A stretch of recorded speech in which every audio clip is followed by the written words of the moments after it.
balita na ikay mawiwili. Mga nagbabagang kamao, mga buksi. So mga par, tila atat na nga po ang kampo ng WBA Super Bantamweight mandatory contender na si Murodjon Akhmadaliev na makuha talaga ang laban kontra sa Japanese monster Naoya Inoue. Dahil ayon sa report mga idol, binantaan po ng abogado ng Akhmadaliev ang World Boxing Association na iperso ang laban kay Naoya Inoue. Kumbaga mga idol ng WBA daw ang gumawa ng paraan para maikas ang laban nila ng Inoue at wag hayaan ng Japanese monster na mag-bypass sa kanyang mandatory challenger dahil sakaling pumayag daw ang WBA na lumaban si Inoue sa iba at hindi si Akhmadaliev. Kakasuhan daw nila ito mga idol dahil labag daw ito sa kanilang rules. Wala nakakatawa lang dito mga idol. Iniipit ng kampo ni Akhmadaliev ang WBA na gumawa ng paraan para ikasa ang laban nila ni Inoue. Ang problema dito mga idol, willing naman ang kampo ni Inoue na bitawan ang kanyang WBA title kung saan si Akhmadaliev mandatory challenger dahil iba ang plano ng Team Inoue na laban. Gusto nila sagupain si Teiji Doheny sa September kaysa kay Akhmadaliev na hindi naman daw kilala sa bansang Japan. So ang tanong dito mga idol, ano pang pinuputok ng butche ng kampo ni Akhmadaliev? Dahil willing naman pala si Inoue na baklasin sa kanya ang WBA o di kaya ibakante niya ito. Wag lang talaga siya mapalaban kay Akhmadaliev.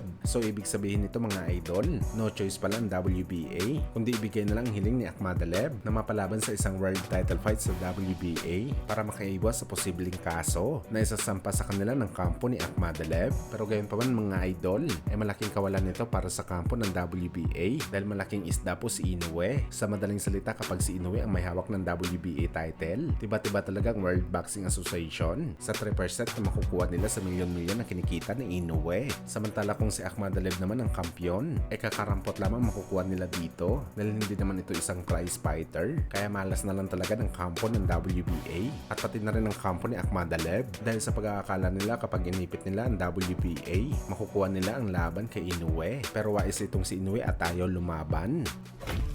Sa kabilang banda naman mga idol, so nangingi nga po ng paumanin ng MMA champion na si Chiro Suzuki dahil hindi na ito makakatuloy sa laban kontra sa ating pambansang kamao Manny Pacquiao dahil sa injury nito sa kanyang kamay sa kanyang huling laban. Bagamat gayon pa man mga idol, agad naman nakahanap ng kapalit ang Rising Fighting Federation ng bagong kalaban ni Pacman sa July 28 sa Japan kung saan ang bagong makakasagupan ni Pacman mga idol, isang undefeated MMA fighter na si Rukia Anpo at matapos nga may announce ang laban mga idol, kaagad naman po nangamba ang mga ilang boxing fans sa ating pambansang kamao Manny Pacquiao dahil ito palang si Rukia Ampo, isang 6-footer. Kasing lakas din ito sumuntok ni Suzuki at syempre mahabang galamay nito. Pero gayon pa man mga idol, tiwala pa rin tayo sa Team Pacquiao na silang mananalo sa bakbakan dahil sa experience nito sa boxing sports. Sa katunayan nga nito mga idol, nag-viral kaagad ang interview ni Pacman patungkol sa pagtalo nito kay Antonio Margarito dati na isang 6-footer din. Ano yan ni Pacman?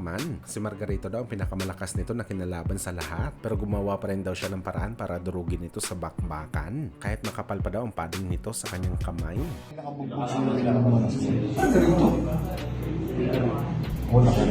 Laki-laki nun eh. 6-footer yun eh. Gumagamit ng ano yun eh, yung medaya yung tape nun, para semento yung tape nun. 6-footer, may white cement pa yung kamay nito. Ayos yan.